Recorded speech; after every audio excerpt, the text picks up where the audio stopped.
বিসমিল্লাহির রহমানির রহিম। আসসালামু আলাইকুম প্রিয় প্রশিক্ষণার্থী, আমি মোহাম্মদ জসিম উদ্দিন বলছি, পিসি টেকনোলজি স্বত্বাধিকারী।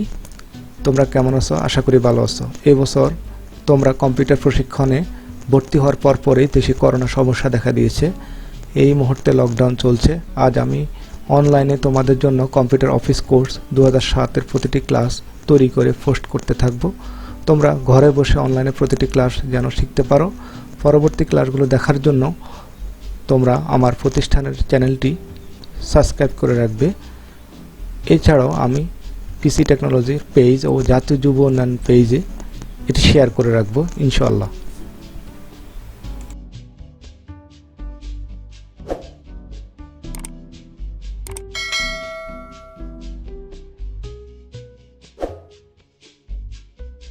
Part-1 Computer Fundamentals. First day computer পরিচিতি। Number 1 monitor LCD. Monitor LCD এটি একটি আউটপুট ডিভাইস।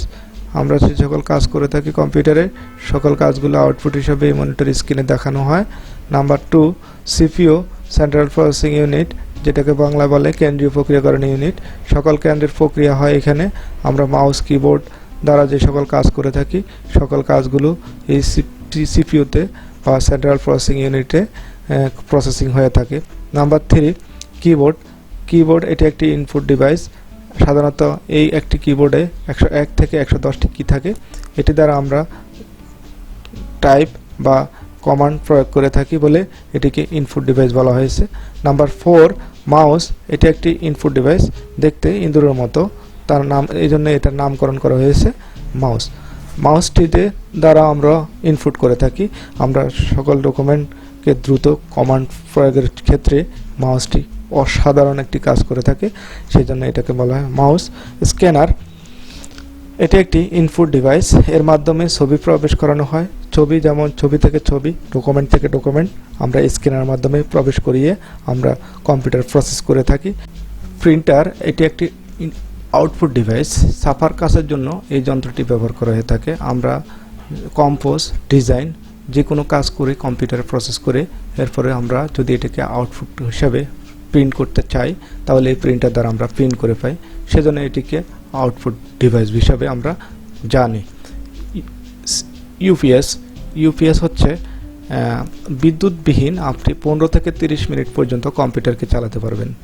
যেমন আপনার এটি 15 থেকে 30 মিনিট কম্পিউটার চালানোর জন্য মূলত নয়, এটি হচ্ছে বিদ্যুৎ চলে গেলে আপনি 15 থেকে 30 মিনিট সময় পাবেন। এই সময়ের ভিতরে আপনার জরুরি যে কোনো কাজ যদি থেকে থাকে, সেভ করা না থাকে, এটি সেভ করবেন এবং কম্পিউটারকে নিরাপদে সুন্দরভাবে বন্ধ করা দেওয়ার জন্য এটি সাধারণত ব্যবহার করা হয়ে থাকে।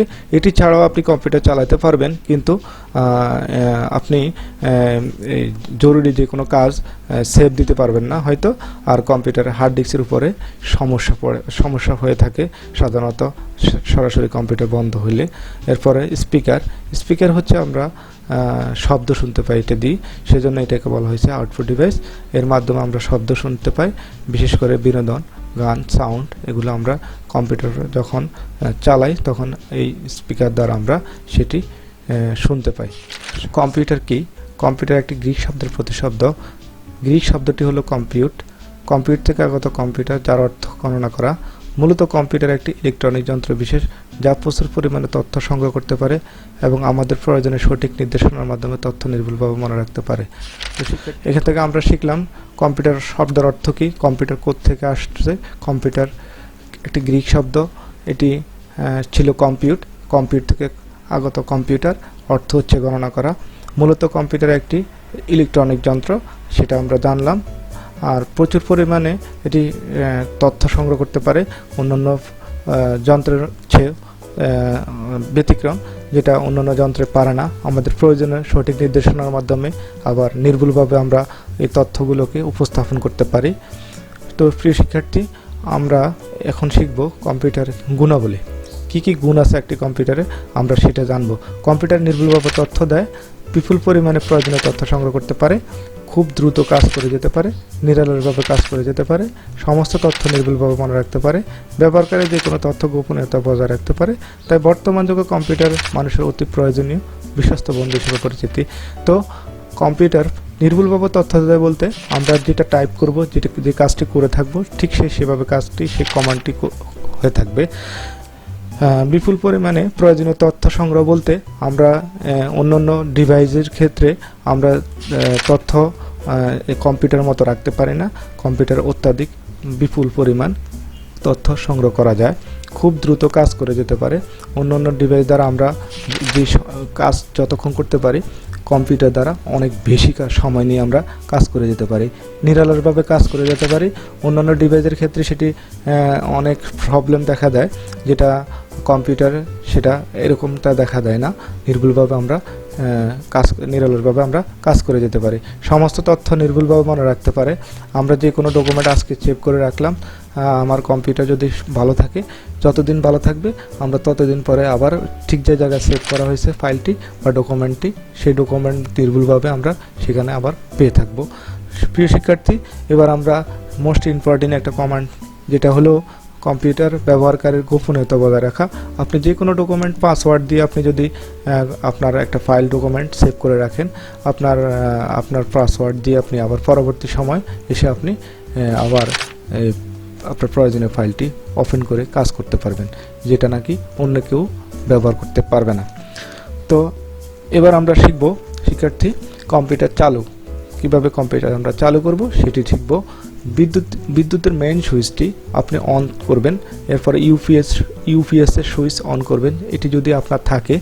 আর মনিটর সুইচ এরপরে অন করবেন, এটিও প্রয়োজন বোধে, যদি আপনার অন থাকে তাহলে তো লাগবে না। এরপরে সিপিইউ এর সুইচ অন করে অপেক্ষা করবেন। উইন্ডোজ চালু হওয়া স্ক্রিনটাকে বর্তমান পরিবেশকে ডেস্কটপ বলে। যেমন আমাদের এই কম্পিউটারে দেখেন, এই স্ক্রিনটাকে আপনার ডেস্কটপ বলে। এটির ফাঁকা জায়গা আপনি মাউস পয়েন্টার দিয়ে রিফ্রেশ করবেন। রিফ্রেশ মানে হলো আপনার কম্পিউটারকে সতেজ করা। তো প্রিয় শিক্ষার্থী, আমরা শিখলাম কম্পিউটার কিভাবে চালু করে এবং আমরা কিভাবে কম্পিউটারকে রিফ্রেশ করে সেটা। এবার আসেন মাউস রানিং করা। আমরা যারা নতুন কম্পিউটার শিখতেছি, প্রথমত প্রথম দিনে আমাদেরকে যেটা করণীয় সেটা হচ্ছে মাউসটাকে ক্লিক করা। আর ক্লিক আপনারা সাধারণত নতুন যারা আছে তারা প্রথমত পারি না। তো আমরা এই ক্লিক করার পদ্ধতিটা শেখার জন্য স্টার্ট বাটন ক্লিক করে অল প্রোগ্রামে গিয়ে বা অল অ্যাপসে গিয়ে আমরা অ্যাক্সেসরিজে গিয়ে প্রিন্ট নামক একটি প্রোগ্রাম আমরা চালু করব। ওই প্রিন্ট নামক প্রোগ্রামটিতে আমরা জাতীয় পতাকা, ঘর, ফুল, পাখি অঙ্কন করা শিখব। এতে করে আমার মাউসের রানিংটা চলে আসবে। আমরা সাধারণত মাউসে যে কোনো জায়গায় ক্লিক করে যে কোনো জিনিস তৈরি করতে আমাদের আর সমস্যা হবে না। তো শিক্ষার্থী, আমি এখন আপনাদেরকে শিখাবো মাউস রানিং করার জন্য যে প্রোগ্রামটি চালু করা হয়, ওই প্রোগ্রামটি অল অ্যাপসে যাবেন বা অল অ্যাপস বা অল প্রোগ্রাম যেটা থাকে সাধারণত আপনার কম্পিউটারে, আমরা ওটাতে যাবেন। যাওয়ার পরে আপনি এখানে শিক্ষার্থী আমার এখানে হচ্ছে উইন্ডোজ 10, আপনি উইন্ডোজ 7-এর জন্য আমরা আসলে সাধারণত শিটটি করেছিলাম। তো অ্যাক্সেসরিজ আপনি খুঁজবেন, খোঁজার পরে এখানে প্রিন্ট দিবেন। আপনি কমান্ডগুলো সব উইন্ডোজের ক্ষেত্রে হয়তো একটু খুঁজে নিতে হবে, একটু এদিক সেদিক করানো। আপনি এখানে এসে আপনি প্রথমত আপনি কিভাবে জাতীয় পতাকা আঁকবেন, একটা রেক্টেঙ্গুলার ঘর আঁকবেন সাধারণত ছোট করে, এরপরে একটা বৃত্ত আঁকবেন, মাঝখানে কর্নার ধরে একটা বৃত্ত আঁকবেন। এরপরে একটা আপনার জাতীয় পতাকা একটা খুঁটি তৈরি করবেন ছোট করে। এরপরে শিক্ষার্থী, আপনি যদি রং করতে চান তাহলে আপনার এখানে ফিল উইথ কালার, আপনি রেড কালারটা সিলেক্ট করে আপনার বৃত্তের মধ্যে ক্লিক করবেন, বৃত্তের মাঝখানে এসে ক্লিক করবেন শিক্ষার্থী। এরপর আপনি গ্রিন কালারটা নেবেন, গ্রিন কালারটা নিয়ে গ্রিন কালার দিয়ে আপনি কীভাবে জাতীয় পতাকা আপনি তৈরি করে নেবেন। তো এরপরে আমরা শিখব জাতীয় পতাকার পরে আমরা শিখব ঘর কিভাবে আমরা আঁকবো সেটা একটু দেখবেন। তো শিক্ষার্থী, আপনি এভাবে এটাকে আবার আমরা মুছে ফেলতে পারি। খুব দ্রুত মোছার জন্য আপনাকে সিলেক্ট টুল দিয়ে আপনি কাট করে মুছতে পারেন। এছাড়াও যদি আপনি আবার নিয়ে আসলাম আস্তে আস্তে মুছতে চান তাহলে ব্রাশ টুল দিয়ে আস্তে আস্তে আপনি মুছতে পারেন। এভাবে আপনি এটাকে মুছে একদম পরিষ্কার করতে পারেন। তো শিক্ষার্থী, আমরা সময় নষ্ট না করে আমরা খুব দ্রুত সিলেক্ট দিয়ে আমরা কাট করে এটাকে খুব দ্রুত মুছে ফেলি। এরপরে শিক্ষার্থী, আমরা যেটা দেখব সেটা হচ্ছে ঘর অঙ্কন করা। ঘর অঙ্কন করার জন্য আমাকে আবার ওই প্রিন্ট প্রোগ্রামে যেতে হবে। প্রিন্ট প্রোগ্রামে গিয়ে আমরা একটা রেক্টেঙ্গুলার ঘর নিব। ঘর নেওয়ার পরে আমাকে লাইনটা নিতে হবে। লাইনটা নিয়ে আমি লাইনটা চেপে ধরে এই লাইনটাকে চেপে ধরে আবার আমার এইদিকে আমরা মুভ করিয়ে এভাবে আবার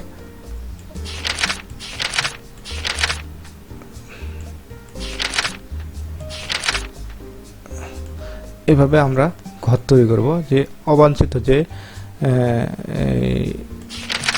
এগুলো রয়ে গেছে এগুলো আমরা মুছে ফেলি, বা বাড়তি যে এগুলো হচ্ছে এগুলো আমরা মুছে ফেলি। এভাবে করে আমরা শিক্ষার্থী আমরা একটা ঘর তৈরি করব। আবার ঘরের জানালা তৈরি করব, এবার ঘরে রং করব।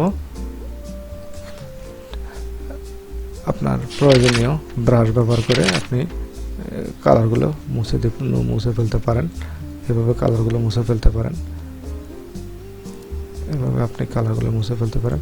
মুছে এবার আপনার ফিল উইথ কালারে গিয়ে আপনি আপনার প্রয়োজন মতো যেখানে যে কালার দেওয়ার দরকার সেখানে ওই কালারটি ব্যবহার করে ঘরটি অঙ্কন করবেন। এরপরে নেক্সট আমাদের ফুল আঁকা। ফুল কীভাবে আঁকবো ঠিক একই জায়গায় আমরা সিলেক্ট টুল দিয়ে এটাকে মুছে ফেলবো। শিক্ষার্থী এবার আমরা ফুল কীভাবে আঁকবো সেটা একটু দেখেন। পেন্সিল নামক আমরা একটা এখানে পেন্সিল নেবেন। পেন্সিল নেওয়ার পরে আমরা সাধারণত প্রথমত একটা বৃত্ত আঁকবো। বৃত্ত আঁকার পরে পেন্সিলটা নেবেন। পেন্সিলটা নিয়ে আপনি ফুল অঙ্কন করবেন। এভাবে ফুল অঙ্কন করবেন। প্রিয় শিক্ষার্থী এভাবে ফুল অঙ্কন করবেন।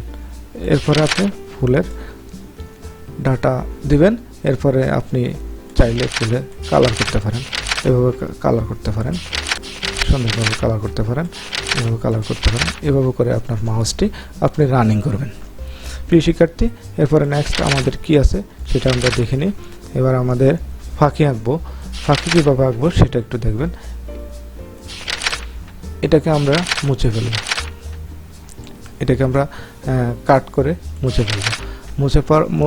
মুছে ফেলার পর আমরা শিক্ষার্থী দেখুন আমরা কিভাবে একটি আপনার ফাঁকি অঙ্কন করা হয় সেটা। তো ফাঁকির আমরা সাধারণত ঠোঁটটা আঁকবো।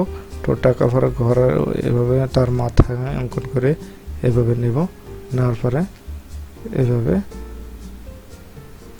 দেব। এরপরে তার ঠোঁট থেকে এভাবে নেওয়া, এভাবে নেওয়া,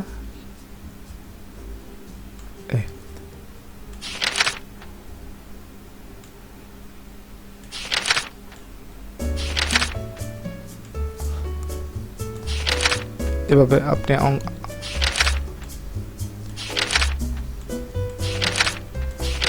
অঙ্কন করবেন।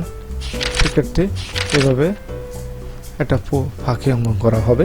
অঙ্কন করার পরে আপনি সুপ্রিয় শিক্ষার্থী কম্পিউটার শাটডাউন কীভাবে করবেন আমাদের আজকের এই ক্লাসের শেষ অপশনটি কম্পিউটার বন্ধ করা। সকল অ্যাপ্লিকেশন প্রোগ্রাম বন্ধ করবেন। স্টার্ট বাটনে ক্লিক করুন। এরপরে শাটডাউনে ক্লিক করুন। তো আমরা এই যে প্রোগ্রামটিতে আছি শিক্ষার্থী, তো আমরা এই প্রোগ্রামটি আমরা বন্ধ করব। বন্ধ করার জন্য আপনাকে অফিস বাটনে ক্লিক করে সরাসরি এক্সিট ওয়ার্ডে ক্লিক করবেন। প্রোগ্রামটি বন্ধ হয়ে যাবে।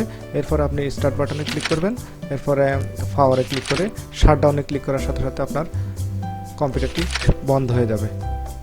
প্রশিক্ষণার্থী আজ এই পর্যন্তই। আজকে ক্লাসটি কেমন লাগলো কমেন্ট বক্সে লিখে জানাবেন। পরবর্তী দ্বিতীয় পার্টে ক্লাসটি দেখার জন্য নিচে সাবস্ক্রাইব বাটনে ক্লিক করে সাবস্ক্রাইব করে রাখবে। সবাই ঘরে থাকবে, সুস্থ থাকবে, ভালো থাকবে। আল্লাহ হাফেজ।